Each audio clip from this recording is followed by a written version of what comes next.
There's something sitting at the center of every black hole in the universe. And for 100 years, we thought we knew what it was. We called it a singularity, a point of infinite density where space, time, and the laws of physics themselves simply stop working, where math breaks down and produces answers like infinity, which in physics is basically the universe's way of saying, we have no idea what's happening here. And most physicists quietly hated it, not because it was frightening, though it was, but because it felt wrong. It felt like a gap, like nature handing you a sentence that just trails off mid-word. But in the last few years, something remarkable happened. A handful of physicists working on one of the deepest and strangest theories in all of science found a possible answer. And that answer didn't just replace the singularity with something tidier. It replaced it with something almost impossible to believe. Something that looks, in every meaningful way, like a frozen fragment of the Big Bang itself, locked inside the black hole, suspended in time, waiting. This is the story of the Planck Star. And if it's real, and there are serious physicists who think it might be, then every black hole in the universe is carrying a tiny piece of the moment of creation inside it. Frozen. Unmoving. Perfectly preserved for billions of years until something extraordinary happens.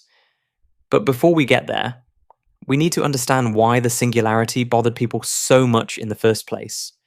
Because it wasn't just aesthetically unpleasant, it was actively breaking physics. Here's the problem. We have two theories that together describe essentially everything we observe in the universe.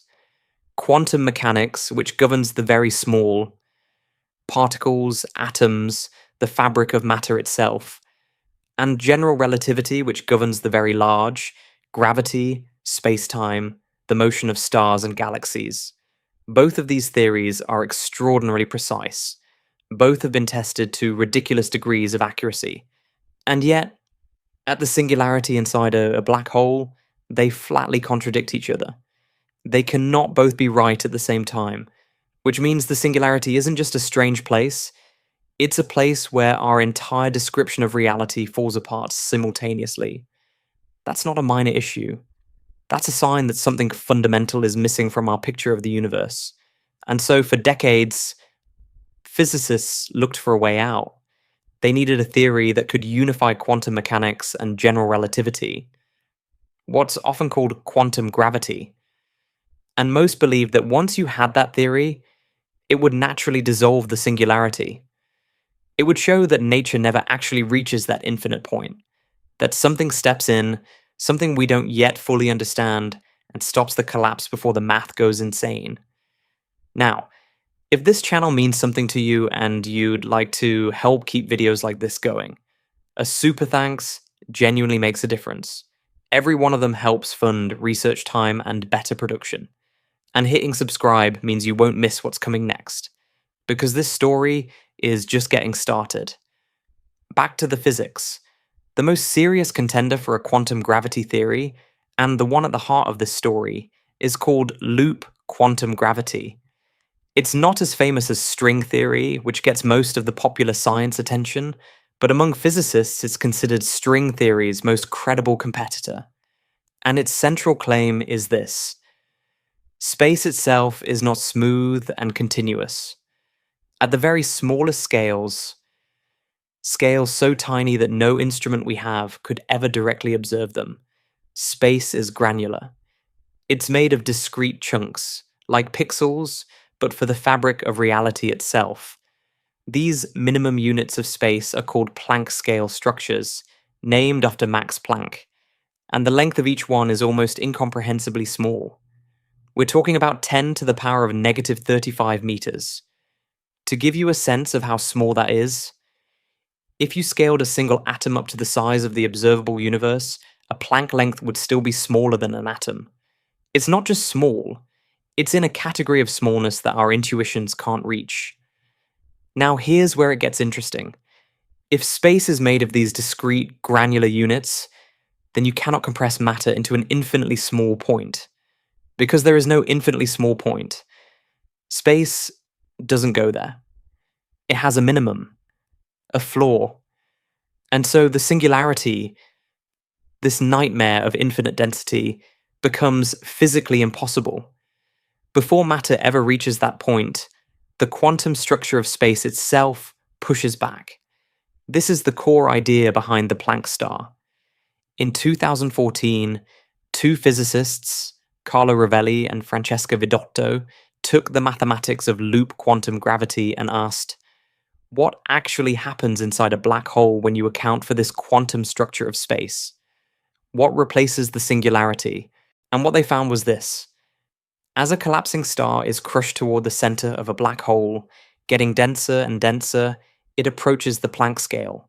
And then, instead of continuing to collapse into a point, space-time itself resists. The quantum granularity of space creates an outward pressure, not from particles, not from heat or radiation, but from the geometry of space itself refusing to be compressed any further. The collapse bounces, like a spring being compressed to its absolute limit and then releasing. The resulting object, this ultra-compressed ball of matter caught at the very edge of the Planck scale, is what Rovelli and Vidotto called the Planck Star. It's not a singularity. It's a real physical object with a real size.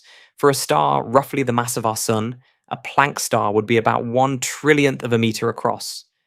Unimaginably small, yes, but not a point. Not infinite. Not a place where physics gives up. Just extremely, almost unfathomably dense. A ball of matter compressed to conditions that match, in almost every meaningful way, the conditions of the universe in the very first instant after the Big Bang. Let that land for a moment.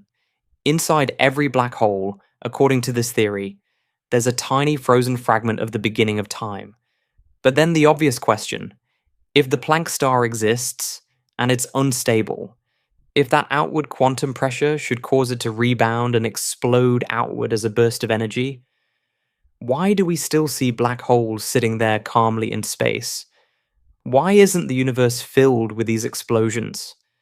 And the answer to that is one of the most beautiful and disorienting ideas in all of modern physics: time dilation. You've probably heard that time slows down near massive objects. It's real, it's been measured. It's the reason GPS satellites have to constantly correct their clocks. The stronger the gravitational field, the slower time runs. And near a black hole's event horizon, time dilation becomes extreme. Hours near the event horizon can correspond to years of time for someone far away. It's not a metaphor, it's geometry. Now imagine not near the event horizon, but deep inside it, at the very center, at the Planck star itself. The time dilation there is so extreme that what would take a tiny fraction of a second to happen from the Planck star's point of view, the entire rebound, the explosion outward, takes billions of years from the perspective of anyone outside the black hole. The Planck star isn't slowly waiting to explode. It explodes almost immediately from its own perspective. But from ours, that explosion is so time dilated that it appears completely frozen, perfectly still, for the entire lifetime of the universe. So we look out at black holes and we see them sitting there, stable, unchanging, and what we're actually seeing is an explosion in progress, an explosion that's been running for billions of years and still has billions more to go. We can't see it moving because it's moving in time at a rate so far removed from our own that the two are essentially disconnected.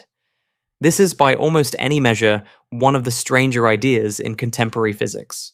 But the story goes further, because in 2024, just recently, Rovelli and Vidotto published an updated picture of what eventually happens to the Planck star as the black hole ages. And this is where the Planck relic enters the picture.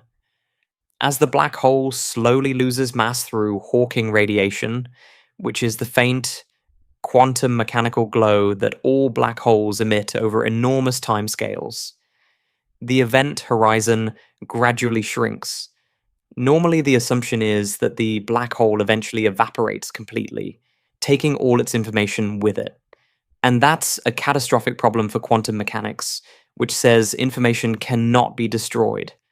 It's called the black hole information paradox, and it's been one of the central unsolved problems in physics for 50 years. But loop quantum gravity offers a way out. Just as it prevents the interior from collapsing to a singularity, it also prevents the event horizon from shrinking to nothing. At the Planck scale, the surface area of the event horizon becomes quantized. It can only take certain discrete values. And eventually it reaches a minimum. It can't evaporate further. What's left is something called a Planck relic, an event horizon roughly a Planck length across, stabilized by quantum geometry, essentially frozen in place for the rest of eternity. And inside that Planck relic, inside this almost unimaginably tiny remnant of what was once a stellar mass black hole, the Planck Star is still there, still frozen in time, still enormously larger in its own warped space-time than the relic that contains it from the outside. Information isn't destroyed. It's locked inside, preserved in the structure of the Planck relic itself, carried forward through the death of the black hole. There's one more twist, and it might be the strangest of all. As the event horizon approaches the Planck scale during those final stages of evaporation, it becomes subject to quantum effects so strong that something deeply weird becomes possible. The black hole and the white hole, which is basically the time reversal of a black hole, a region from which matter and energy explode outward rather than being swallowed, can quantum tunnel into each other. The Planck relic doesn't settle into one state.